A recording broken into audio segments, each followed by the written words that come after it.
Welcome to the Leap Hour, where inspiring leadership meets real-world impact. Hosted by Steve Farber, acclaimed author of The Radical Leap, this show brings you face-to-face with visionary leaders who embody the art of leading with love, energy, audacity, and proof. In each episode, Steve dives deep into the journeys of remarkable individuals who've embraced extreme leadership to ignite change, spark innovation, and inspire others to greatness. These are the game changers, the risk takers, and the leaders who prove that heart and courage can change the world. This is the Leap Hour, and the conversation starts now.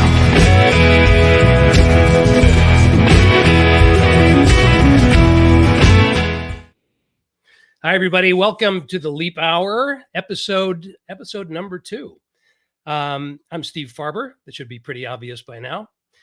Let me give you a little bit of a quick overview as to what this series is about, since we're still in the early stages of it. This is, as it turns out, the 20th anniversary year of the first publication of The Radical Leap, which was my first book.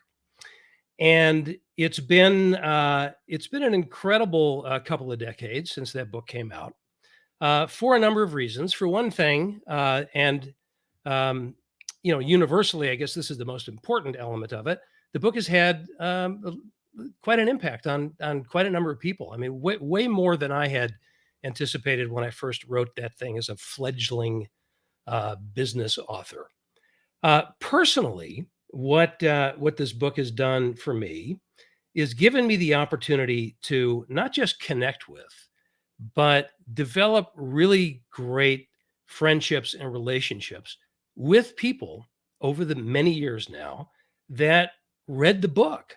And we connected somehow through their reading of that book. They might have reached out to me by email. They might have asked me to come in and speak at their conference. They might have showed up at one of my keynotes or whatever. There's all kinds of ways. But I had no idea this was going to happen. I mean, it was not on my radar screen. So now, a couple of decades later, and still, I mean, every month, every week, sometimes I'm hearing from people that 20 years later from the publication of the book have just read it.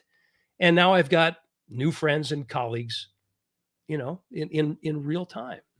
So it told me that there's something, what's the word we like to use for it? Evergreen in this book. It's not a concept that's 20 years old. It's fresh and maybe even more relevant and important today than it was when it first came out. At least that's what some people have told me.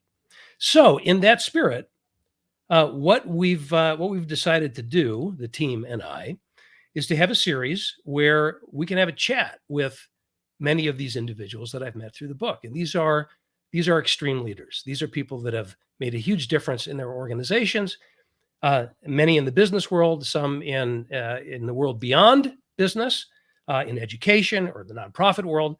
But what they all have in common is this belief through their own practice that cultivating love, generating energy, inspiring audacity, and providing proof is a framework that can help us all be more successful in whatever it is that we try to do and wherever we are in our growth as leaders. So in that spirit, my guest today is Barry Rassin. And Barry and I we'll tell you a little bit about how we first met. But Barry has just recently retired, if that's the right word, as the chair of the Rotary Foundation. When Barry and I first met, he was the incoming president of Rotary International, and he has in his tenure at Rotary has traveled the world, and that is an understatement. I mean, this guy has been in more places on the globe with more people in more scenarios than anybody I know, not an exaggeration. And at the same time, he's got this stellar career, had the stellar career in the healthcare industry. He comes to us today from the Bahamas, which is where he lives. So a proud Bahamian. Did I say that right? Absolutely. That was right. Not Usually Bahamian. it's long. No, Bahamian. You're right. So, Barry, thank you so much for joining me today.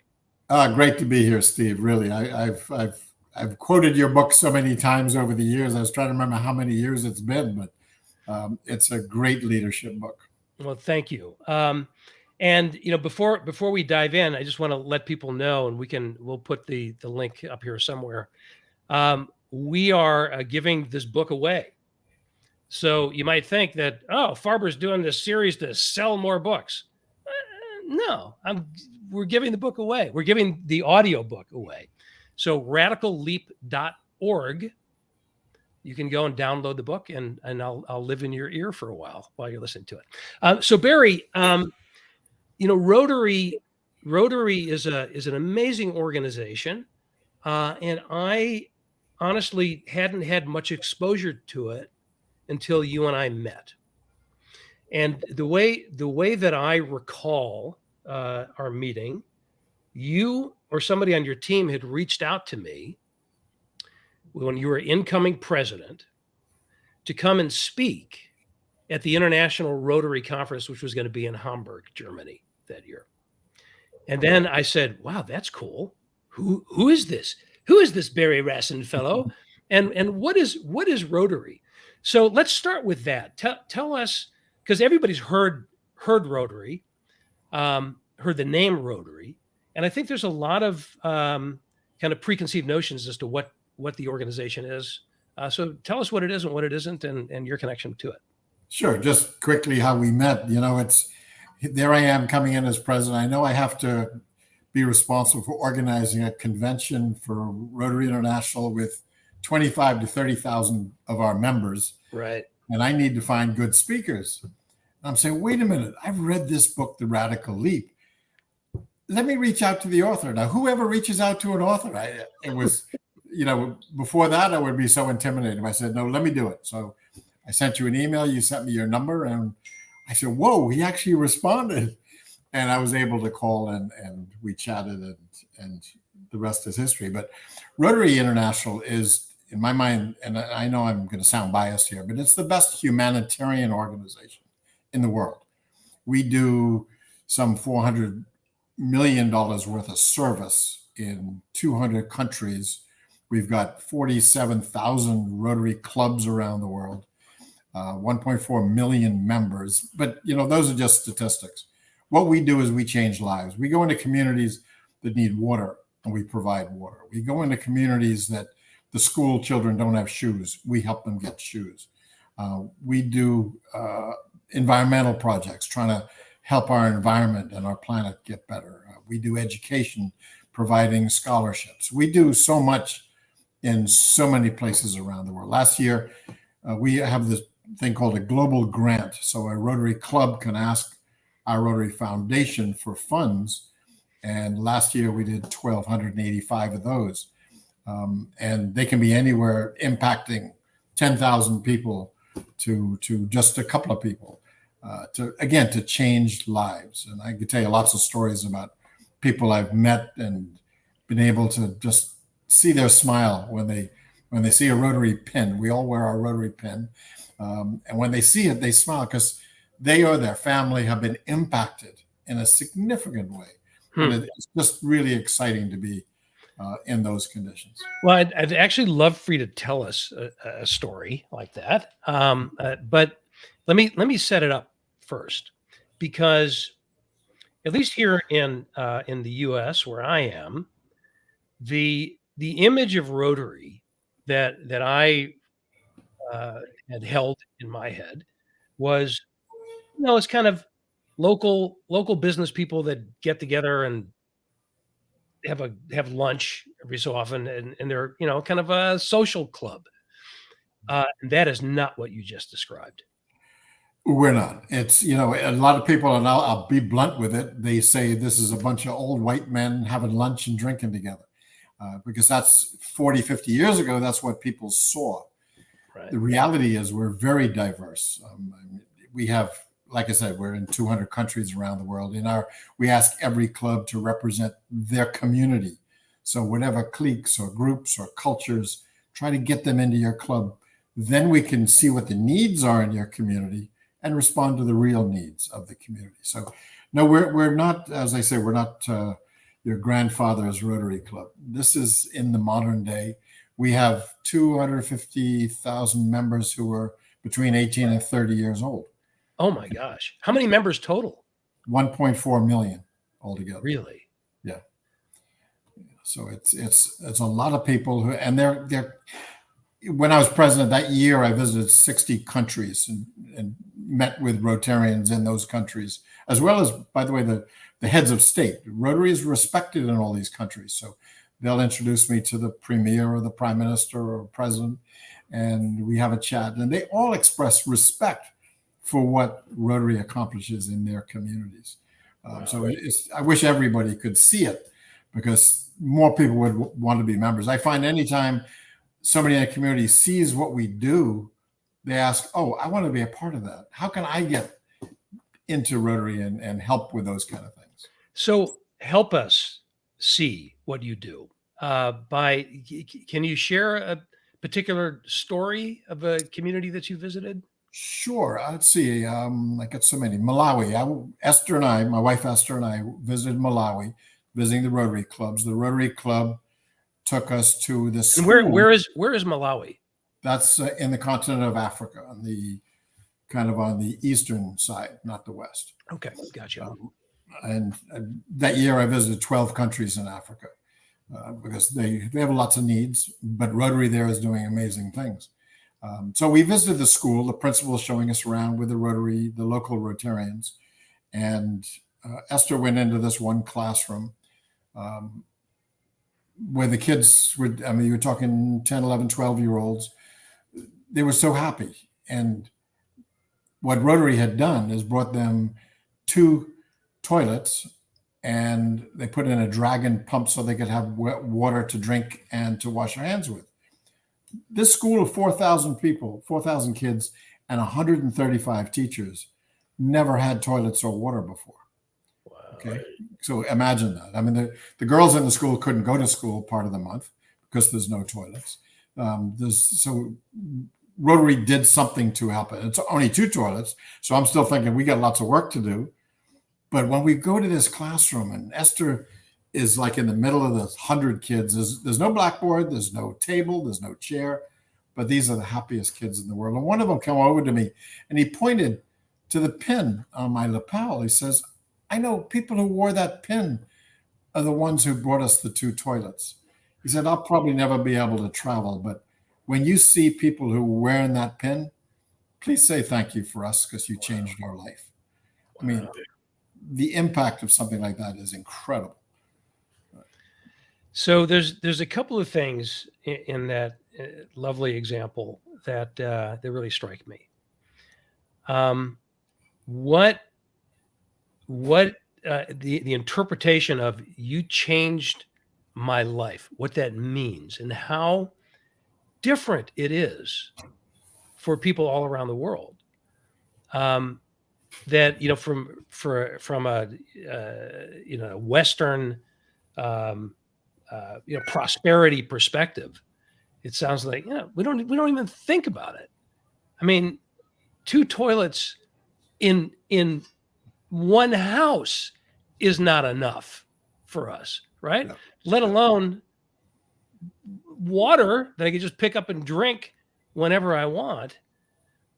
So that's not we don't consider that to be life-changing for us, right? But the impact that something seemingly simple like that can have is really remarkable. The other thing that makes me think was it how did you end up in that community? Was it a local Rotary presence in Malawi that brought you there, or was it some other way? The way Rotary works is we start and work from the ground up. So a Rotary club identifies a need, and they come to our Rotary Foundation, say, we have this need, we've identified, we need X amount of funds, 30,000, 400,000, so we can solve this need. So they came to the foundation to get money for the toilets and the water. So it's all started locally. And then they invited me as president to come and visit their club, speak to their members, try to use the Radical Leap to get them excited about what they're doing, and to show us some of their projects. And that was just one of the projects they showed. So somebody who joins and this is beginning to sound like a commercial for Rotary. I am not a Rotarian. I just want to be clear. Well, you should be, Steve. But go ahead. Yes. I somehow I knew you were going to say that. And I live in Kansas City now. I lived in California for many years, and my wife Veronica and I moved to Kansas City 2 years ago to be near our grandbabies. And so now, I'm in this community that I'm still kind of a newbie in. So if I went to a local Rotary club in Kansas City and we had this conversation about, what are the needs and how can we fill them? Would our conversation be focused on the area in which the club exists, or would it have more of a global perspective? It's a good question, because with 47,000 clubs, they're autonomous. Therefore, they all do things a little differently. They all want to focus somewhat on local, but many of them appreciate that this is Rotary International. And we have a lot of big projects. Our number one priority as an umbrella organization is to eradicate polio off the face of the earth. It's a horrible disease. In America, the young people, the young generation now, they don't even know what polio is. They don't realize that when people get contracted with polio, they're either stuck in an iron lung way back when it started, right, or they're crippled and they're crawling in the streets of India and ignored by their families. It's an absolutely horrible disease. So we agreed back in the 80s, we're going to eradicate polio. 350,000 children a year back then. This year, we've had 64 children with polio. So we're almost there, and we're really close to eradicating the disease. We've spent over $1 billion, just Rotary funds alone. And Bill and Melinda Gates Foundation joined us back in the late 90s, and they've given us over $1 billion to help us get the job done. Wow. And we not only do we do the vaccinations, we go to the countries, vaccinate the kids, but we also talk to governments about, look, you got to keep putting this into your budget. You got to keep putting the money up. We got to immunize some 400 million children every single year until it's gone. As long as there's one case in the world, we're all at risk. It travels really too well. Right now, the only endemic countries are Pakistan, Afghanistan. As you can imagine, they're tough countries to work in. Yeah. But Rotary is non-political and non-religious. So once they understand us, they realize we're the neutral party. We're not representing any government or any religion. So we can talk to the Muslim conclaves and ask them, please talk to your communities and get them to accept the vaccination. Or we had a Rotarian meet with the Taliban and ask the Taliban, please lay your arms down so we can vaccinate all the children. And they said yes. Wow. Rotarians can do that kind of thing. So whereas we do focus locally on our own need, and some new Rotarians, that's all they see because that's where they are.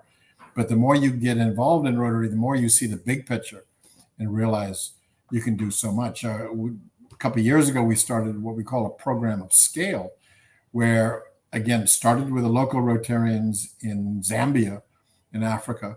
And they said, look, malaria is terrible over here. We want to do this project to create education and to try to reduce malaria by 90%. We put $2 million into it. Gates Foundation joined us with $2 million. World Vision joined us with $2 million. So we had $6 million. After 3 years, our partners were so excited by what we'd accomplished. They each came to us. We didn't ask, and said, look, you guys are doing a great job. We're seeing great progress. We're going to each give you another $10 million so we could expand this to 4 other countries in Africa. Wow. So while we help the one person in a wheelchair who needs eye surgery, we also help the children of the world from horrible diseases. So in the language of the Radical Leap, it's an endeavor to change both the capital W world and the small W world. Absolutely right. So the small W world being the world of that one person in a wheelchair, the small W world of being our community, our neighborhood, and of course the capital W world is eradicating polio, malaria. There's impacts for literally, and literally is a word I use, literally all of us. What an incredible scope. Now, Yep. for you personally, so rewinding the clock a little bit to when we met, you were just coming into your presidency, which is it a 1-year tenure? Right. Normally, you're president nominee for a year, then president-elect for a year, and then president. Okay. And then normally after that, you're elected to be a trustee of the foundation for 4 years. Okay. So it's a 7 or 8 year journey altogether. Gotcha. So when you and I met, you were I was president-elect. president-elect. Okay. So I was coming in at that point, I was planning for the year, which again includes that big convention at the end of the year. Right. And were you still working in the healthcare industry? No, I had retired the year before. I knew if I was ever going to do that, that's full time. Okay.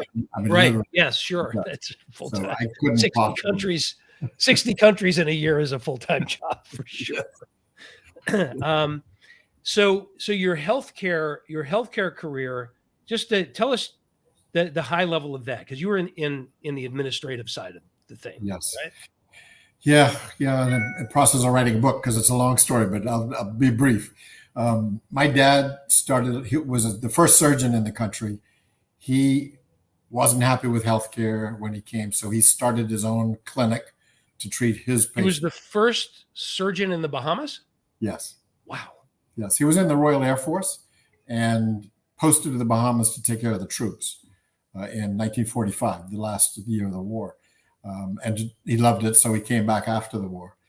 And many complications in that, but that's for the book. So he started a clinic. I grew up in the clinic because my mother, by the way, he's a surgeon. She's an operating room nurse. So they met over the operating room table. He starts the hospital. He's the surgeon, the administrator, the bookkeeper. He did it all.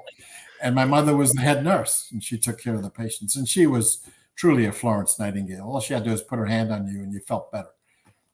So they were a great combination. So years forward, the 70s were kind of difficult in the Bahamas. A lot of the non-Bahamians left the country. We went independent. It was tough times. And my parents were both getting older. So I had been working as an administrator in Florida. I was with Mount Sinai Medical Center, and then I was with a corporate healthcare to get the experience.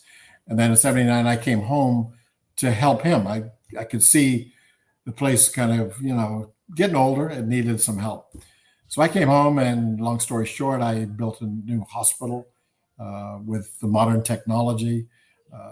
Lots of interesting factors, because when I go to my dad and say, we need a CAT scan, we don't have one in the country. He said, no, doctors, it's all about our judgment. We don't need equipment. We had our issues, but at the end of the day, we got along well. But so started bringing all the modern equipment, built a new hospital, had to bring in shareholders. I had no money. I came home with $5,000 in my pocket. But I got some of the doctors to buy into it. And then I got some businessmen, mostly friends in my Rotary Club. So networking is okay in Rotary. Yeah. And then we built the hospital. And then back in the late 90s, I made it a public corporation, sold shares to the public. So I wanted everybody to feel this wasn't just somebody's hospital. This is a Bahamian hospital owned by Bahamians. And that really just, we blossomed from there. But then knowing Rotary was coming up, and I was getting older as well. I'd been 40 years working in the same place.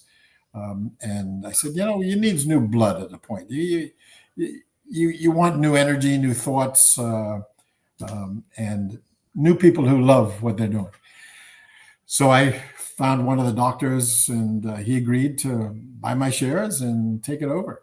And that's kind of where we are today. So that first I'm thinking, what am I going to do in my retirement? And then along comes Rotary leadership, which I really had not ever planned to be president of a global organization. It wasn't on my list at all. But when the opportunity came, I said, wow, this gives me an opportunity to talk about an organization then was about 115 years old, needs some updating, and maybe I could actually make change as the president of the organization.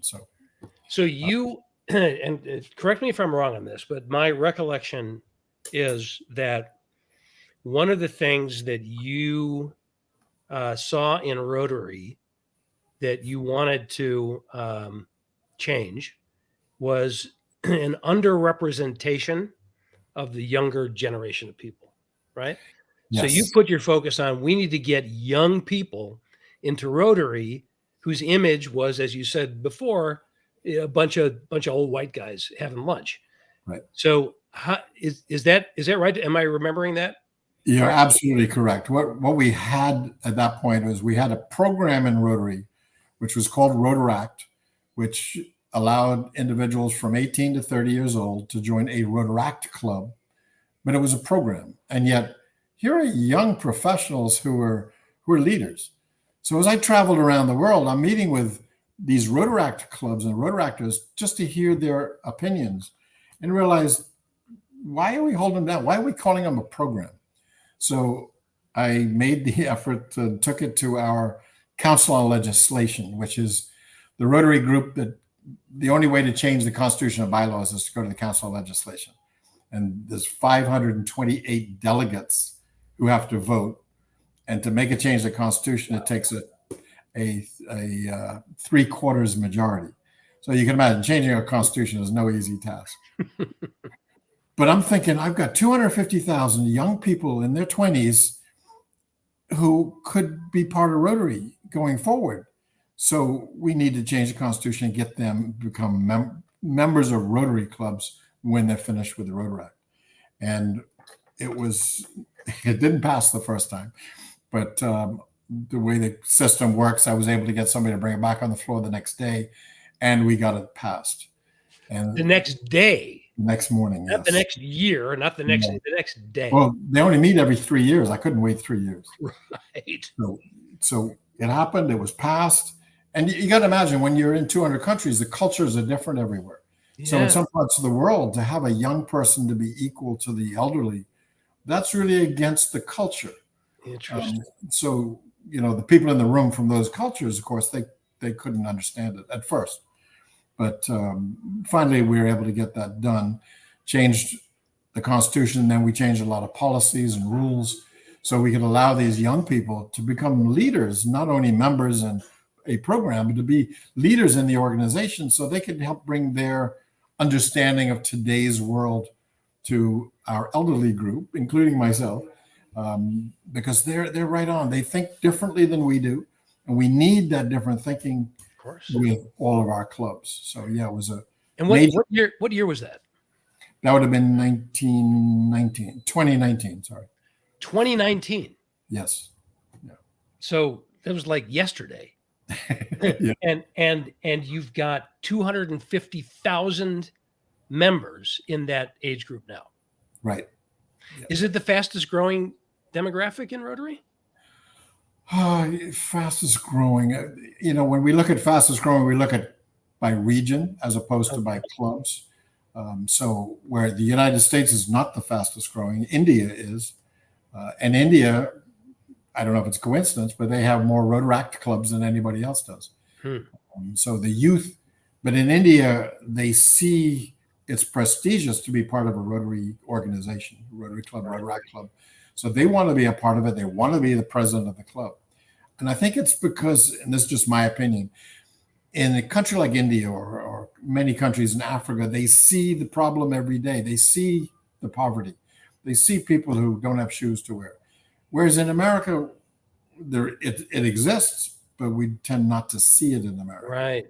Therefore, we're not as attuned to the need to be part of a Rotary Club to make a change. So Africa. And honestly, I got to say, at the risk of overgeneralizing, In the U.S., you have to go. You have to go somewhere. More and more, you have to go somewhere to see that. Like, for example, to see the homeless situation. Right? Yep. There are certain parts of the city, parts of the town that you get these little kind of tent cities and all of that. And so some people will see that and interpret that as a need that needs to be filled, or just seeing homeless people on the street when you're in a city and you're walking down the street. You don't see that in suburbia. You don't see it at all. So you have to go somewhere to see it, and then it requires a certain attitude or point of view on what you're seeing. Are you seeing a need, or are you seeing a nuisance? Are you seeing a need? Are you experiencing it as a desire to help fix this situation, or are you seeing it as a revulsion that you just want to turn your head and go? I just don't want to see that. Whereas in some place like India, it's like you said, it's there. It's right. It's you can't not see it. But then it still requires the attitude to do something about it, right? Because there it would seem that the risk is you see it everywhere, so it just gets normalized, and then pretty soon you don't even see it, even though you see it all the time. There are those who will drive right by it, whether it's in the United States or India or Africa, and they just don't see what they don't want to see. Yeah. So the kind of people that are drawn to Rotary are the kind of people that they see the need. Yeah, absolutely. And I'm assuming they see the need wherever they are. It doesn't have to be a dramatic need, but there's just something about the point of view that says something in this world needs to be changed, and I want to help do that. So again, in my perspective on what leaders do, what extreme leaders do, is they put themselves out there in order to change the world for the better. Again, whether it's small W world or capital W world. Yep. So that's what I'm assuming what drove you personally. And it's not just an assumption. So let me tell you a quick story on this. Okay. So back when you and I first met, when you reached out to me to come in and speak, I Googled you. I said, so who's this Barry Rassin dude? President-elect of Rotary. Well, that sounds pretty impressive. So I went on Google, and here's what I found. I found a PDF document online, which was a transcript of your interview for president when they were interviewing you to be potentially president of Rotary. There's the whole freaking transcript, and there was the questionnaire that said, how would you, I'm paraphrasing here, but it was something like, how would you describe your leadership philosophy? And you said, well, there's this book. It's called The Radical Leap. I'd forgotten I put that in there. And you talk about love, energy, audacity, and proof, and how that, and I'm reading. So, think of this from my perspective, Barry. I'm reading this thing, and it's, I was like, holy shit. I've got to talk to this guy. So it kind of it all came together in that way. And so I would love for you to, if you were to step back from your amazing, just really remarkable experience through your whole career in health, building a healthcare system from nothing essentially into your journey at Rotary in traveling the world. Where does LEAP? Where do the practices of cultivating love, generating energy, inspiring audacity, and providing proof? How would you describe how that impacted you and wove through what you did? Because I mean, you said it in your own words that it had an impact. So I'm curious what that impact was. I realized quickly, I'll understand part of my background in Rotary is from the early 90s, I was a trainer. So I was training other Rotarians, other members of the organization. And in Rotary, I consider us all leaders. So the better the leader, the better the club is going to be. Right. And so it's really important to get leadership principles into our folks. And it's probably 16, 17 years ago when I got the book, and I realized that this is a really easy way to hit the essential elements of being a great leader. And so I use that in my training, I probably 1,000 times.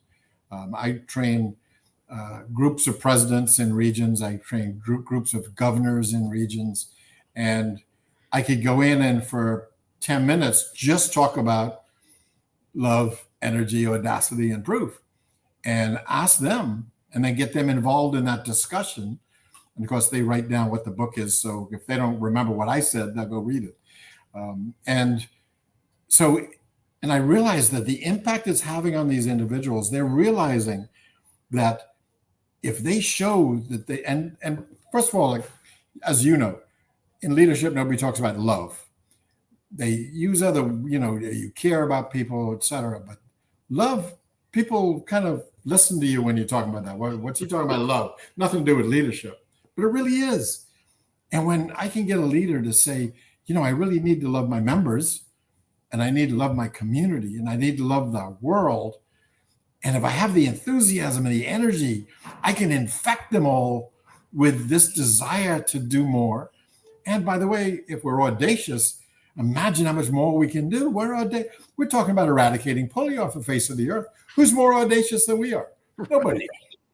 And you got to prove it by being a part of it yourself. You've got to show and lead by example. So to me, it was just the essence of a good, easy, simple to remember talk about how to be a great leader. And in Rotary, I want all 1.4 million people to be great leaders. That makes us a great organization. Yeah. And, I take that from Rotary, but then I take it into my business and I start talking to my managers as well. I've learned more about leadership and working with people from Rotary than I ever did from my master's degree or from my company that I worked with. Right. Because when you're working with volunteers as a leader, you can't tell them what to do. You've got to convince them that this is the right thing to do. You have to enlist them. Yes. So, and that's why every year a president of Rotary has a theme that they talk about all year long. And you are able to create that theme. The staff has to check it out legally and check it out translations. But I chose the theme of be the inspiration, because I truly believe if I could inspire the members, then they can inspire others, inspire communities. Our whole world just blossoms at that point. Yeah. So the Radical Leap just jumped out at me as a fantastic way to get people involved in maximizing their potential as leaders. Yeah, thank you. Beautifully said. Rotary is the epitome of audacity.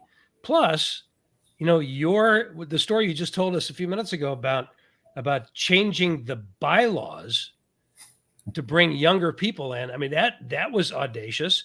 But I define audacity in the book. And by the way, if we could put the link for the free audio book on there. Talking to my producer, Onib, who's behind the scenes, pulling all the strings, like the great Oz. radicalleap.org to get the audio book, so you can hear what Barry's talking about here. But that audacity is a bold and blatant disregard for normal constraints in order to change the world for the better. Yep. And again, is it the capital W world or the small W world? And you're giving us examples of both. And then, my experience with traveling to Hamburg to address the 25,000 people from all over the world was really a remarkable thing for me personally, because the question that I get asked quite frequently is, particularly when I'm working with in a multinational company, let's say, isn't this, I mean, how does this translate culture to culture? Like this love thing, you know, isn't that like, an American point of view, is it going to fly in other cultures? And I've had the experience, like, one culture at a time, to see how universal that is. Right. So when I give my talks and do my seminars and have conversations with people in, for example, I'll just pick a few just off the top of my head: Thailand, Saudi Arabia, Kuwait, Israel, New Jersey. It's the same everywhere. People respond to it everywhere. But when I came to Hamburg to speak to 25,000 people from 200 countries in the same room, it was a big ass room in the same and overflow, to address them all at the same time, and to hear their response to this, which was, needless to say, very positive, was very affirming for me personally. It's like, yes, maybe it looks different, maybe the expression of it is different, but we all know love when we experience it, no matter where we're from. So can you speak to that a little bit? The kind of the universality of this practice of cultivating love. Sure. And when I talk about it, I use different definitions, if you will. So I talk about love, and I remind them, wow, have you ever heard about a leader having to love other people? But think about it for a moment. Don't you want your leader to care about what you do and how you do? And that's all I'm asking, is to show the love that you care for your members. So the members know you care, then they're going to help you to do what you need to do. If they don't know you care, why are they following you? So a great leader has to show that love and that caring so that individuals want to be following you wherever you want to go. And if you don't show it, you just don't get the same response from people. And, I told him, you got to, part of what I talk about there is that you want to meet each member of, I'm talking to presidents of clubs, you want to meet with each member of your club and show them that you care. Show them you want to know what they do, how they do it. Why are they in Rotary? What are their expectations? And then help them meet their expectations. So personalize it. And by the way, when you do that, you're showing them you love them. Yeah. And when you show them that, and they feel, I go to Maya Angelou's quote all the time, that, nobody's going to remember what you said. Nobody's going to remember what you did, but they're going to remember how you made them feel. Yeah. And with love, you show people how you feel about them. Yeah. You said a little bit ago that, we don't typically hear the word love in the same sentence as leadership or business. And there's something about just the vocabulary, using the word, that gets people to pay attention differently. So you said in the same sentence just now, show people that you care about them. So care about is obviously in the same neighborhood as love, but it's not the same word. No. Right. So it's like, it's almost a way of, you kind of can draw people into the conversation and show people that you care about them. Yeah, man, I can. Yeah, sure. Yeah. That makes sense. And if you do X, Y, and Z and learn about who they are, and learn about what they do, and learn what their aspirations are, then you're showing them you love them. Ooh. Exactly. Right. It's like, okay. So in other words, you're kind of translating it into their experience versus getting hung up on all the potential baggage that can come with that word. Right. I also try to bring a little humor into it and talk about, okay, there's a lot of guys in the audience. Guys, I know you don't want to hear me talk about love, but we're going to talk about love today. Yeah. And then kind of break it down for them. Yeah. It's, you and I do very similar things as far as that goes.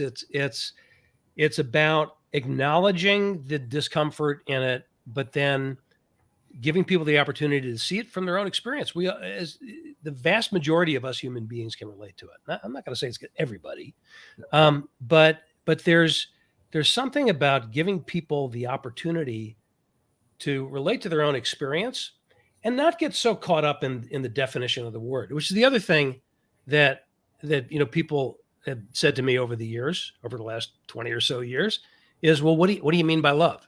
Can you define it for me, please? Talking about love in business, define love. And where I've come, be curious to hear your thoughts on this, Barry. Where I've landed on that is, I don't want to define it, because when you experience it. If my wife came to me and said, "Honey, do you love me?" and I said to her, "Define love." Not good. That's not going to go well for me, right? No.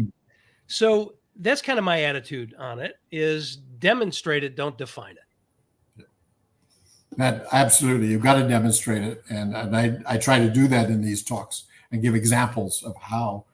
But I also turn it back to them as a facilitator. Somebody asks you a question, you kind of throw it back at them. They say, "Well, in your life, how do you define love?" And that makes them think about it and make it personalize it, which is helpful. Yeah, and where does that's where proof comes in, right? Yeah. So don't define it for me. I mean, you can try to define it, sure. I'm not saying that's a law, but the more important thing is prove it.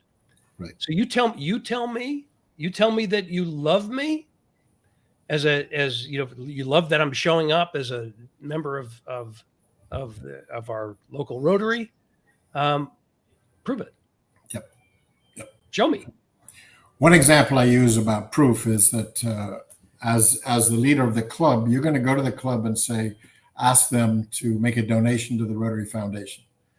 And I'm telling them, okay, now remember, Audacious is part of this. So when you ask them, you're not going to ask them for the $100 they did last year. You're going to ask them for the $1,000. But you have to say, I have just donated $1,000, so I would like you to join me. Yes. Yeah. So that's a really important point. Not that everything else hasn't been, but that falls in the category of providing proof. It's the old kind of, model the way, lead by example, walk your talk, practice what you preach, put your money where your mouth is, do what you say you will do.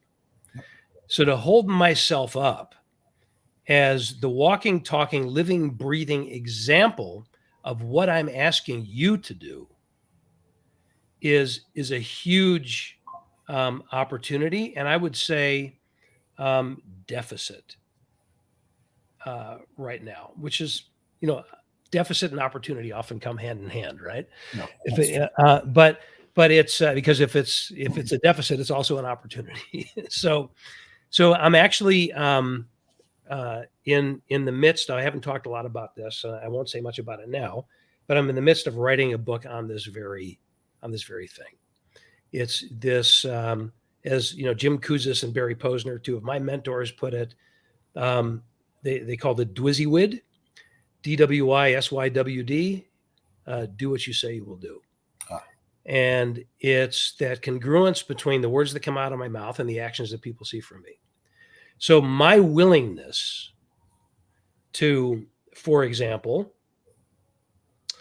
travel to 60 countries, visit with heads of state, go into a classroom in Africa,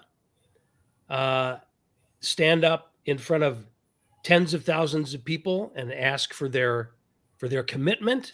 Just think of that wide span of activities that you personally engaged in, and that any president, I would think, of Rotary International would do. That's all in the category of I'm doing it, and therefore that gives me the credibility to ask you to do either the same or something similar.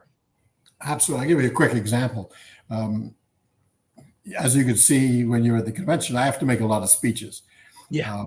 And I tell people, and the biggest fear around the world is standing up at a microphone and making a speech. Yeah, no kidding. And I tell people who tell me that, I say, well, think of what Rotary has done for me. My first speech, I had a great written speech. Today, I don't write a speech. I can just get up and talk. But my first one, I had a great written speech. I'm holding on to the lectern. I got to the bottom of the first page and I was too nervous to let go of the lectern to change the page. Okay. And that was a Rotary club I was talking to. So this was, how big was the audience? About 300 people. Okay. So that's a good size audience. Not 25,000, but it's still pretty good. It's pretty good. So I told my Rotary club, don't ever ask me to do that again. And they say, no, when you're a member of Rotary, when we ask, you say yes. Huh. So they made me do it and made me do it. And today I can stand up, no lectern in front of me, no notes, and just talk from the heart about what we do around the world. And that impacts people significantly. Yes. Rotary enabled me to do that. Yeah. Okay. So again, let's put this in the language of LEAP. So that is a beautiful description of the pursuit of the OSM, which for people that haven't heard that phrase before, it's spelled capital O, capital S, exclamation mark, capital M. That stands for the oh shit moment, which is that experience. So let me put it this way. It's love that motivates us, that compels us to step up and try, right? So if you didn't have a love of Rotary, you wouldn't have taken on the challenge to stand up and grip that lectern with all your might, right? Because it's too scary. But it's the love that compelled you to do it. The experience is the OSM, particularly in a first-time situation. And we oftentimes will, even though that's a universal experience, what's also pretty universally true is that we interpret that feeling as a sign that this is bad, that something is wrong. Therefore, as you said initially, I am never doing that again. Right. But then you do. Yeah. Because the love of the organization compels you to, because as you said, when you're asked to do something like that, then you do it. Why? Because you love what you're involved in. Otherwise you'd say, screw this, I'm out of here. Right. Yeah. So you do it again. And what happens next time? You're not gripping that podium quite so hard. Right. And then you do it again and you do it again. And pretty soon it's not an OSM anymore. Yep. Now it's cool. Now it's, hey, I get to stand up there and speak what's on my mind and what's on my heart. Yep. So that is the experience of the OSM is relative to everybody. One person's OSM is another person's fun, walk in the park, right? Yep. Like, and you that changes with experience. But it's also, to your point, the OSM often comes with putting myself out there as an example for what I'm asking other people to do. Absolutely. One thing I talk to young professionals about is you want to develop yourself and you want to develop your leadership skills. You've got to get out of your comfort zone. Yes. When you do, you'll find it's not as painful as it might appear. Yeah. So, yeah. Well, it might be at first. Yeah.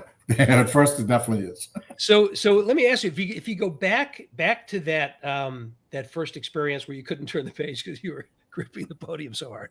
I love that image. After it was all done, like, in the hours afterwards, do you remember what the feeling was? Well, the interesting part was after I was finished and I thought I just bombed and that was ridiculous and I never want to do this again, people in the audience came to me and said, thank you. I learned from that and I got this out of it. I'm thinking this is the worst thing ever. And people are thinking it was good. Yeah. So, it kind of made me relax a little and that, okay, maybe I should try this again. Oftentimes we're our own worst critics. And so I'm gonna kind of bring us in for a landing here on that particular thought, because we've been talking about cultivating love in what we demonstrate and show to other people. But there's also an element of this that's self-directed, right? So in that experience, and we've all had our own versions of it, I tried something, I feel like it bombed, and maybe it was a project at work that failed, maybe it was a talk that I gave that I felt bombed, maybe I'm a stand-up comic and I get up in front of an audience and nobody laughs. Maybe it could be I give a gift to somebody, they don't like it. I mean, there's all kinds of things. And what do? What do most of us do? We beat the crap out of ourselves. And we, we're very self-critical, some of us more than others. I know I fall into that quite a bit. And if we were to refocus that and say, well, how can I be a little bit more loving to myself? And instead of berating myself for failing, why not ask, for example, what can I learn from this? What was the benefit that came out of this for me? And when you have people come up to you and say, that was really great, I learned a lot, they're helping you be a little more loving towards yourself in that moment, right? Absolutely. No, it's a very good point. And I'm still working on that aspect. I still beat myself up, but I'm not quite as harsh as I used to be. Yeah. What I found is that a lot of people come up to you after you speak and say nice things, but they're just being nice. Okay. So I kind of discount that. And then I go to my wife. I say, all right, tell me the truth. How did I do today? And she will tell me exactly how it went. And that kind of keeps me grounded. And, otherwise it goes to your head too. You don't want to go to that extreme either. Yeah. So she keeps me grounded and I feel, okay, I got the job done. I did it and I can do this better next time. Yeah. Yeah. That's great. It's always good to have somebody that will speak the truth to you. Yeah, absolutely. And it's a benefit. It's a bit of a, double-edged sword, because while all of us intellectually recognize the value in that, it's never fun to hear it. Exactly. Right? So this is not all about fun, right? It's about the discomfort, but it's worthwhile in the long run. So Barry, as we close this out, any last words of thought, inspiration to our listeners? I mean, thank you so much for sharing your experience. We could talk for hours, but what are some last thoughts for you to share with the folks today? I think one important thing is for all of us to appreciate that we can get out of our comfort zone and we can succeed, and we need to really follow the radical leap, because it really works. It's a great formula for life in general. If we love the people around us, I mean, you can apply it to your family as well as volunteer or business. If I love my wife, I need to show her I love my wife. I can't just pretend and be there. I got to show her that. And I got to show her that with energy. I got to give her the enthusiasm. And I always find when I give the enthusiasm along with it, it means so much more. And I think that's really important for everybody to know. And be audacious. If she likes a diamond ring, get her a diamond ring. Be audacious. I'm not as good as that, but I. We all need something to work on. Yes. And of course, I do like to make sure that I'm leading by example. I think that's really important to show people. You can't just tell people what to do. You can't ask them what to do. You got to show them this is the right thing to do, and I've done it. Right. Well, on that note, Barry, thank you so much. And thank you all for tuning in. And we'll see you next time on the next episode of the brand spanking new Leap Hour. Thanks all. Fantastic. See you soon. Thank you, Barry. Thank you. Bye-bye. Thank you for joining me on the Leap Hour. Hope you enjoyed our time together. If you did, please like, subscribe, and share the heck out of this thing. Also, don't forget to get your free copy of the Radical Leap audio at radicalleap.org. We'll see you next time on the Leap Hour.